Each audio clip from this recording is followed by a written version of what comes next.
आपने जिंदगी, politics, social work सब इतना आसान बना दिया इन कुछ पंक्तियों में कि खुद के मन में जो है मन साफ रखो और जो कहना है कह दो और दावा ना करो कि मैं ही सही हूँ।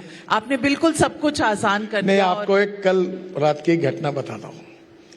तुम और मैं बैठी हुई, इतना छोटा एक रेस्टोरेंट है जिसमें 22 लोग बैठ सकते हैं।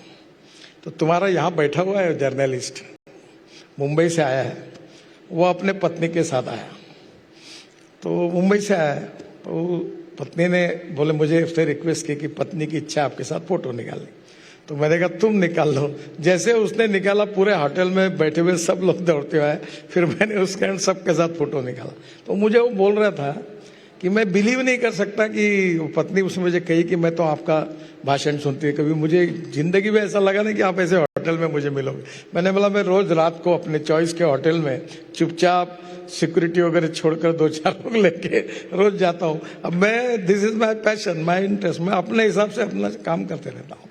खाने का भी शौक है और खाना बनाने का भी। आपके वीडियोस बहुत वायरल होते हैं, आप रेसिपीज बताते हैं। अभी यूट्यूब ने मुझे वो गोल्डन डिश दी, मैं अभी 25 करोड़ फॉलोअर हुए। मैं वो रेसिपी भी बनाता हूँ। कोविड ने मुझे काफी कुछ चीजें सिखाई। फैंटास्टिक। तो यूट्यूब से जो आपकी अर्निंग होती है वो ऑफिस ऑफ प्रॉफिट तो नहीं हो जाती? नहीं, मैं डोनेट कर देता हूँ सब। आप कभी आएंगे नागपुर में तो मैं 95% सोशल वर्क करता हूँ। मेरा सोशल प्रोजेक्ट का टर्नओवर 2,500 करोड़ है। 15,000 लोगों को जॉब दिया। मैं एग्रीकल्चर में काम करता हूँ, ट्राइबल्स में काम करता हूँ, मैं महिलाओं को ट्रेनिंग देता हूँ कार्य पर लगातार। अभी आज मैं नागपुर में जाऊंगा तो हमारा सांस्कृतिक महोत्सव है, 13 दिन है, रोज 50,000 लोग आते हैं। आज बहुत बड़ा कार्यक्रम है, इनॉग्रेशन। फिर स्पोर्ट्स का महोत्सव करता हूँ, हमारे मराठी में खासदार कहते हैं उसको। तो उसमें 75,000 खिलाड़ी खेलते हैं। फिर एडवांटेज विदर्भ इंडस्ट्री का भी बड़ा कार्यक्रम करूँगा। मैं ये मानता हूँ कि the true definition of politics जो है वो केवल पावर पॉलिटिक्स नहीं, समाज कारण, राष्ट्र कारण और विकास कारण। तो जो सोशल सर्विस करता है उसको किसी के पास जात पात की बात करने की जरूरत नहीं।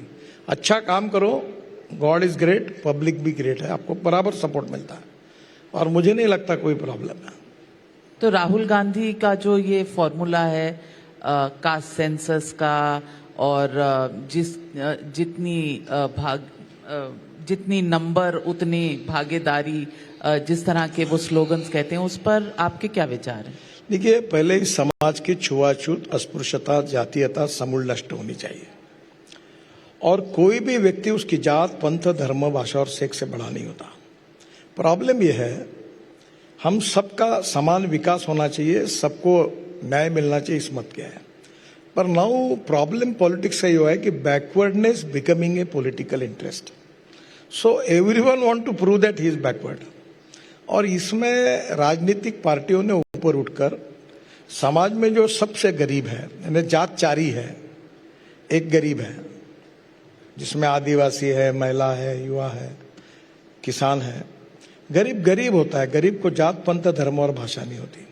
हम गरीब के लिए काम करें, हम युवाओं के लिए काम करें, हम महिलाओं के सशक्तिकरण के काम करें, हम आत्मनिर्भर भारत में इकोनॉमी को स्ट्रांग बनाने के लिए काम करें, सबको रोजगार मिलना चाहिए उसके लिए काम करें, पूरा प्रॉब्लम सॉल्व हो जाएगा। पर जो लोग अपने काम से और अपने कार्य से लोगों के मन जीत नहीं सकते, वो जाति के आधार पर अपनी बात करके लोगों को चुनाव जीतने की कोशिश करते हैं।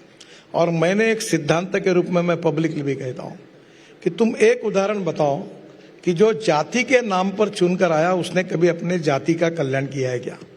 वो जब चुन के आता है और मंत्री बनता है तो बोलता है मेरे पत्नी को टिकट दो, मेरे लड़के को टिकट दो और ड्राइवर को टिकट दो, यही बात होती है। तो इसलिए लोगों के पास अब जो यंग जनरेशन आई है